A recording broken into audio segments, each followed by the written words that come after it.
Some messages don't wake you up. They end you. At 2:30 a.m., my phone lit up on the nightstand in my apartment in Boston. I almost ignored it.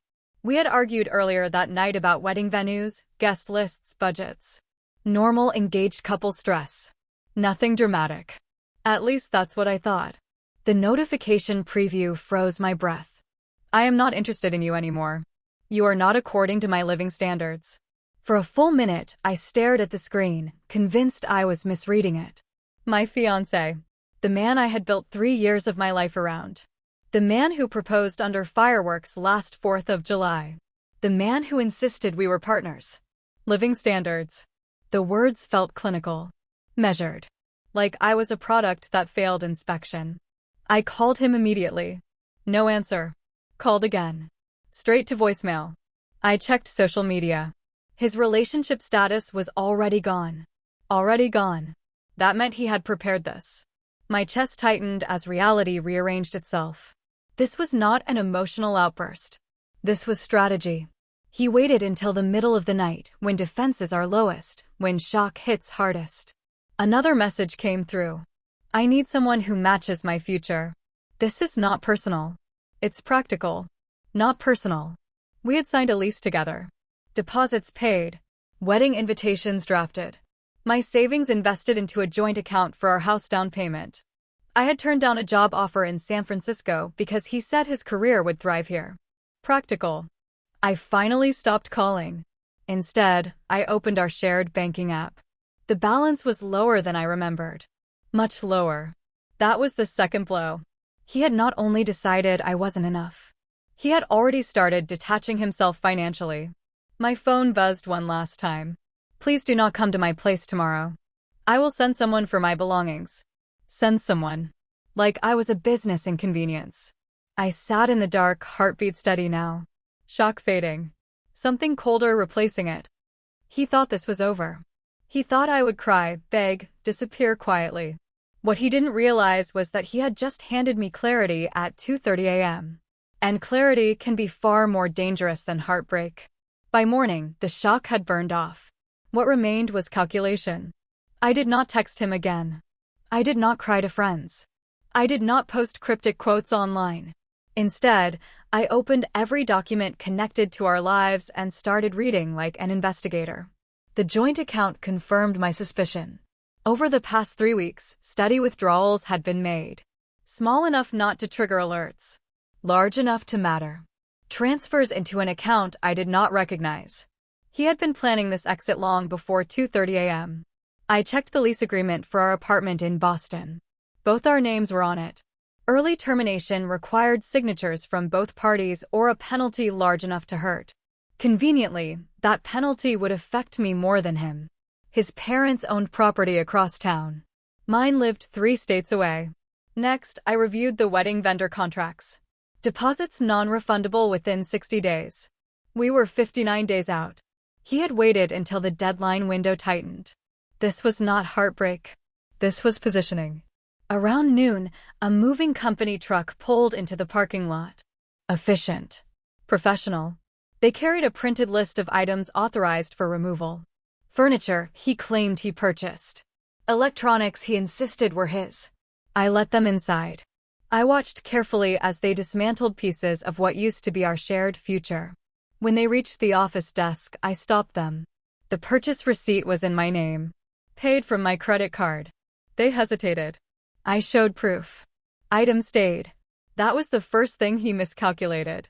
After they left, I called the bank. I requested full transaction logs.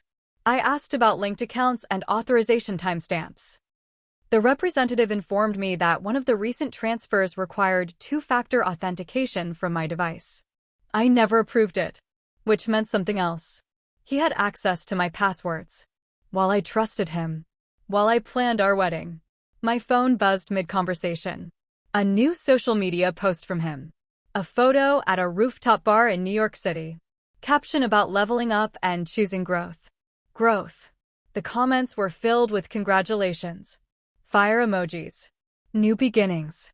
I felt no jealousy. Only confirmation. He believed he had upgraded. What he did not understand was that I was still holding pieces of his financial world he had forgotten about. And once I finished my audit, I would decide exactly how to use them. By the second night, the apartment felt stripped down but clearer. Empty spaces reveal structure, and structure reveals weakness. I logged into our shared cloud storage. He had always been careless with organization. Contracts, tax returns, investment summaries, client proposals, everything tossed into folders labeled miscellaneous or important stuff.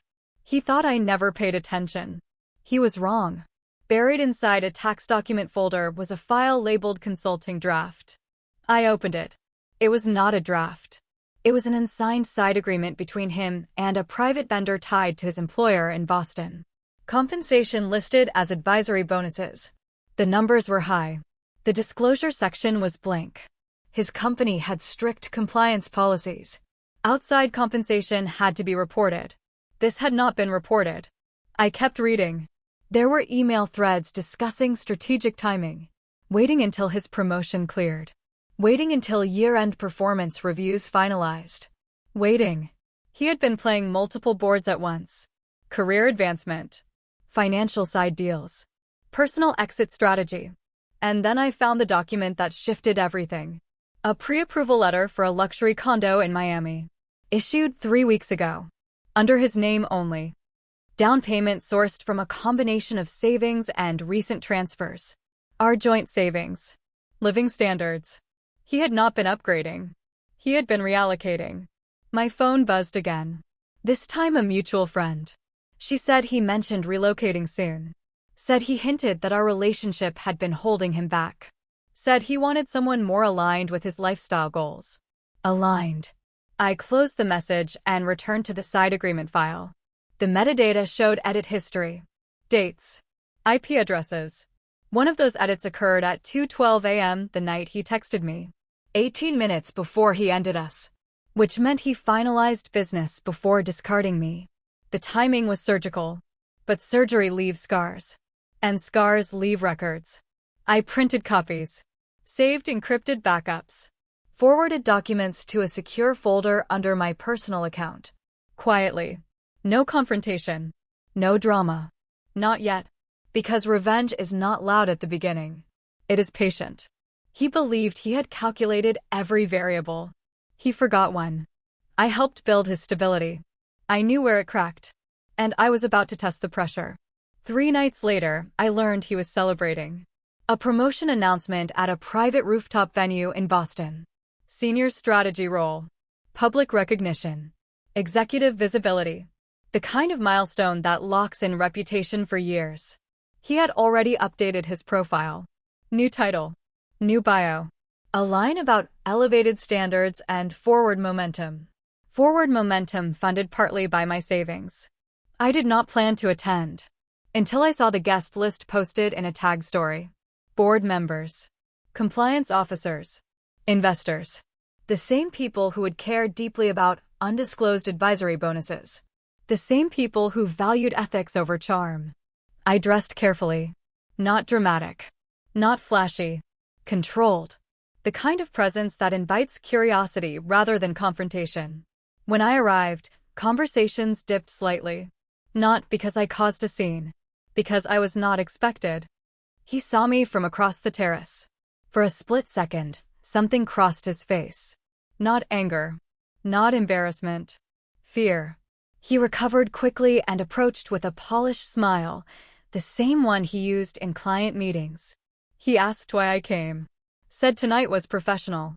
Suggested it would be better if we handled personal matters privately. Professional. I congratulated him. Calmly. Asked about his exciting future. Mentioned I heard relocation might be involved. Miami perhaps. His jaw tightened just enough. A compliance director stepped into our circle, offering congratulations. I introduced myself politely as his former fiancé. The word former lingered without bitterness. Then I asked a simple question. How does the company view external advisory compensation during promotion reviews? The compliance director paused. My fiancé's expression changed completely. He tried to steer the conversation away. Laughed lightly. Said I misunderstood some paperwork. claimed it was preliminary and never executed. Preliminary documents usually do not show payment schedules. Silence spread slowly through the small group. I did not raise my voice. I did not accuse. I simply mentioned that I hoped everything had been properly disclosed, especially with such an important role at stake. Then I stepped back. I left the terrace without waiting for the fallout. My phone buzzed before I reached the elevator. Multiple missed calls from him. The party music had stopped. And somewhere above me, his carefully engineered future had just developed a crack. A small one. But structural damage always begins small. By morning, his promotion announcement had vanished from the company website in Boston. That was fast. I woke up to 17 missed calls. 3 voicemails. A stream of texts shifting tone with each one. First confusion. Then irritation. Then accusation. Finally panic. He claimed I humiliated him. Said I sabotaged years of hard work. Said I misunderstood documents that were never finalized. I did not respond. At 10:14 a.m., a former colleague messaged me quietly. Internal compliance had opened a review. The advisory agreement had been forwarded overnight.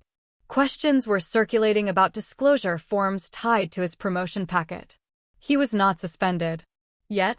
But the word under review spreads faster than any official statement. By afternoon, he was at my apartment door. Not to beg. Not yet. He wanted control back. He said I was overreacting to a text sent in frustration. Said the living standards comment was taken out of context. Claimed stress had distorted his judgment. I asked him one question. Were you planning to move to Miami before or after the wedding? His silence answered. He pivoted quickly. Said relocation was only an option. Said he intended to surprise me once everything stabilized. Stabilized using joint funds he had already begun transferring. When I mentioned the transaction logs and authentication irregularities, his confidence thinned. He insisted it was a technical glitch. Suggested maybe I forgot approving it. Forgot authorizing thousands of dollars at 1:48 a.m. Convenient memory lapse. Then he shifted again. He accused me of jealousy. Of being threatened by his success. Of trying to pull him down because I felt inadequate. There it was. The core belief behind the 2:30 a.m. message.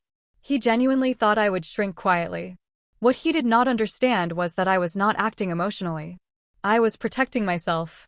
And every defensive move I made exposed another weak seam in his story. Before leaving, he said compliance would clear him. Said my interference would backfire. Said people at his level recover quickly. I closed the door without arguing. That evening, another email circulated inside his company. Mandatory meeting. Attendance required. His name was included in the subject line. And for the first time since that text message shattered my night, I felt something settle into place. He had measured my worth by living standards. He forgot integrity has its own currency. And his balance was dropping fast. The mandatory meeting happened behind closed doors at headquarters in Boston. I was not inside. But information has a way of traveling when reputations start cracking. By noon, I received 3 separate messages from different people. Compliance had presented the advisory agreement on a large screen. Payment schedules highlighted. Disclosure forms compared side by side. His signature appeared on one document.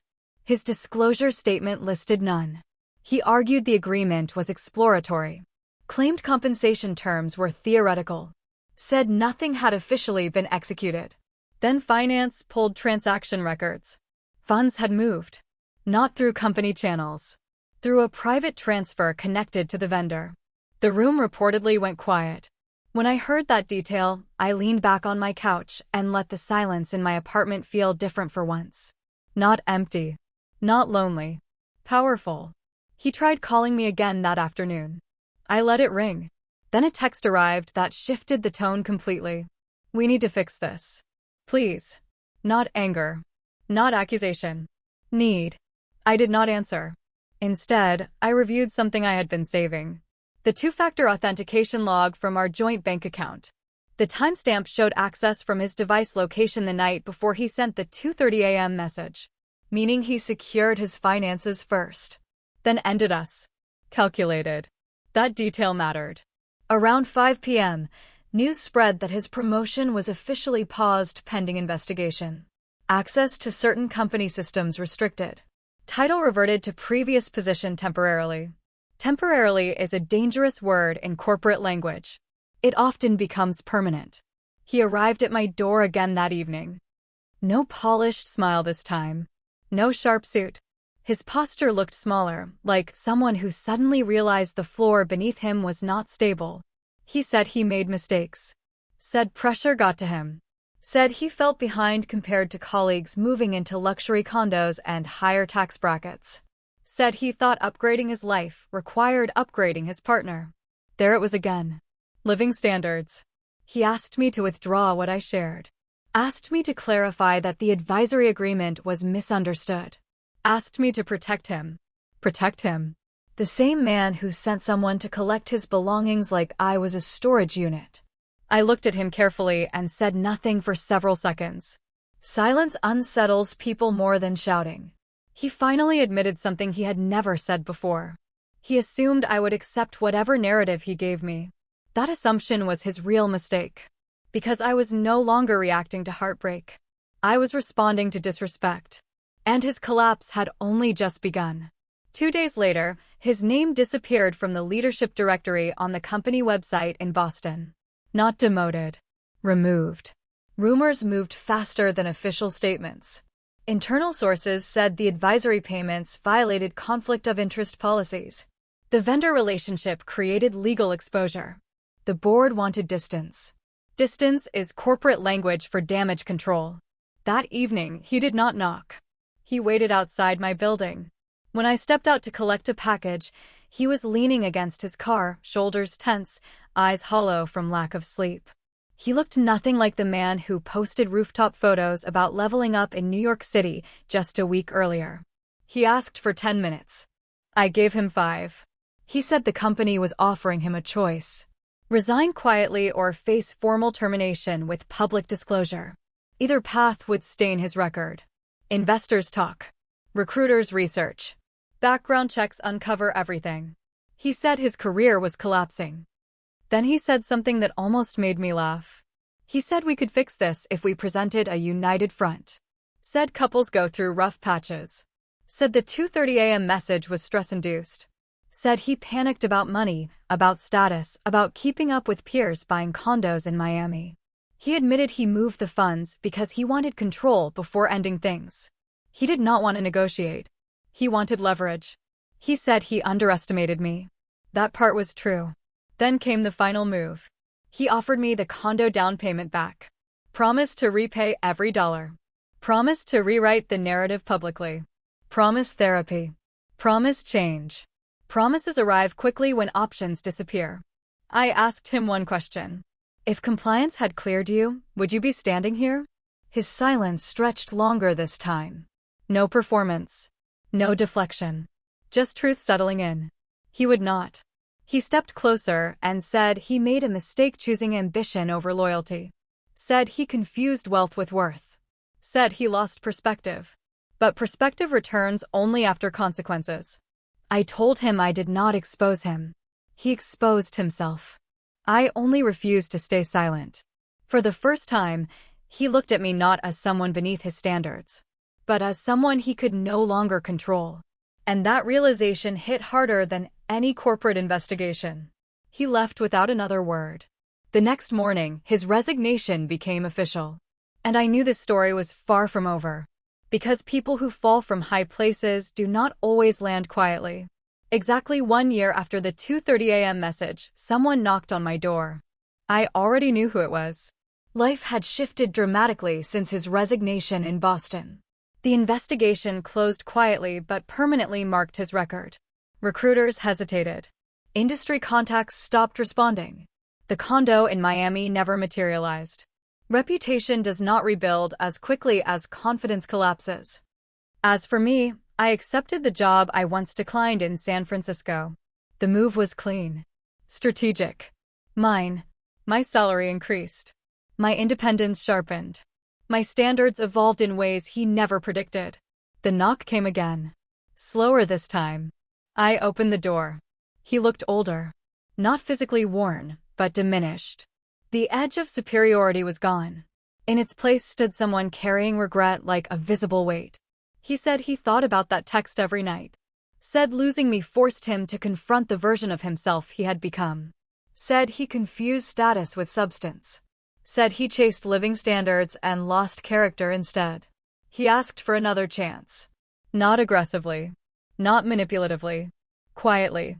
He said he finally understood that partnership is not measured by square footage or rooftop parties in New York City.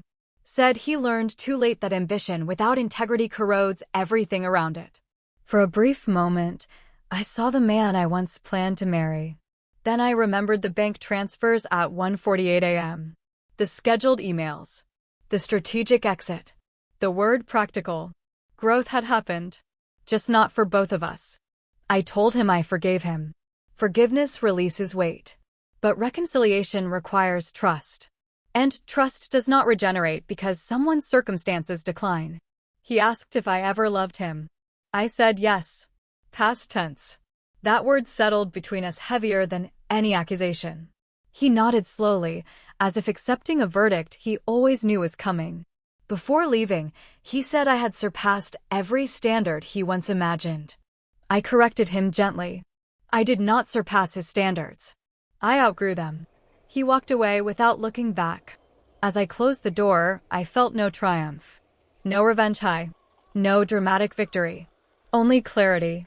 At 2:30 a.m., he decided I was not aligned with his living standards. 1 year later, he stood at my door asking to be part of mine. And this time, I chose differently. Subscribe this channel for more interesting stories. See you in the next one.